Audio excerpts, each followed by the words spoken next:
Governor அவர்கள் வெளியேறியதற்கு பின்பாக ராஜ்பவனிலிருந்து லோக்பவனிலிருந்து அறிக்கை ஒன்று வெளியாகியிருக்கிறது. நீங்க எல்லாரும் அதை பார்த்திருப்பீங்க.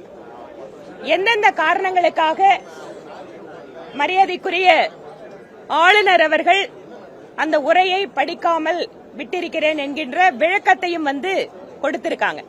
அதனால அதுக்குள்ள ரொம்ப அதிகமா போக வேண்டியதில்லை.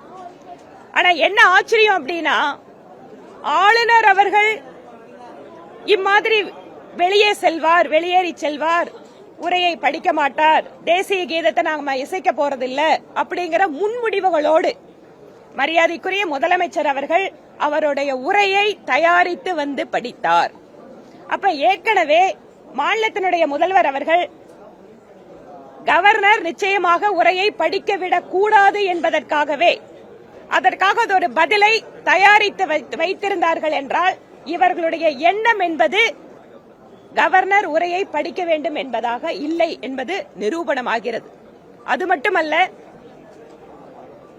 சட்டமன்றத்தில் பல்வேறு முறை நீங்க எல்லாரும் பார்த்திருக்கீங்க, எதிர்கட்சியினர் பேசுகின்ற பொழுது வீடியோ ஆஃப் பண்றது, ஆடியோ கொடுக்காம இருக்கிறது, இல்லனா கொடுத்தா கூட கம்ப்ளீட்டா சென்சார் பண்ணிட்டு மந்திரிங்க சொல்ற பதில மட்டும் கொடுக்கிறது.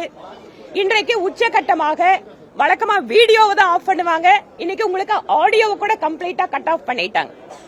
பாசிசம் அப்படின்னு பேசக்கூடிய திராவிட முன்னேற்ற கழகம் இன்றைக்கு சட்டப்பேரவையில் உங்களோட நூற்றுக்கணக்கான ஊடக நண்பர்கள் முன்னால அங்க என்ன நடந்தது அப்படிங்கறது உங்களுக்கு சொல்றது மட்டும் இல்ல, அதுல எந்த விஷயத்தையும் வெளியில யாரும் போடக்கூடாது அப்படின்னு எச்சரிக்கை கொடுக்கறாங்கன்னு சொன்னா, எந்த அளவிற்கு ஊடகத்தை பார்த்து இந்த அரசு பயப்படுகிறது என்பதை நாம் புரிந்து கொள்ளலாம்.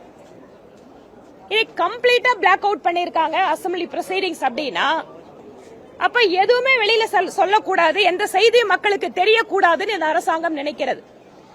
அவர்களுடைய கவர்னர் உரையை இன்று நம்முடைய மரியாதைக்குரிய சபாநாயகர் பேரவைத் தலைவர் அவர்கள் படிச்சிருக்கார். அதில் இருக்கக்கூடிய பல்வேறு விஷயங்களை பற்றி எங்களோட கட்சிக்கு வாய்ப்பு கிடைக்கும் போது சட்டப்பேரவையில் நாங்கள் உரையாற்றோம்.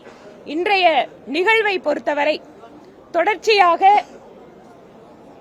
ஆளுநர் தொடர்பான விஷயங்களில் இந்த அரசு ஒரு விதமான ஆதிக்க உணர்வோடு நடந்து கொண்டிருக்கிறார்கள், அல்லது இணக்கமான போக்கு நிலவுவதை இவர்கள் விரும்பவில்லை. அரசு வேண்டுமென்றே திட்டமிட்டு மாநில அரசுக்கும் ஆளுநருக்கும் ஒரு மோதல் இருப்பதை போல ஒரு உருவாக்கத்தை கொடுக்க நினைக்கிறார்கள் என்பதுதான் இன்னைக்கு நடந்த நிகழ்ச்சியை வைத்து நாம பார்க்க முடியும்.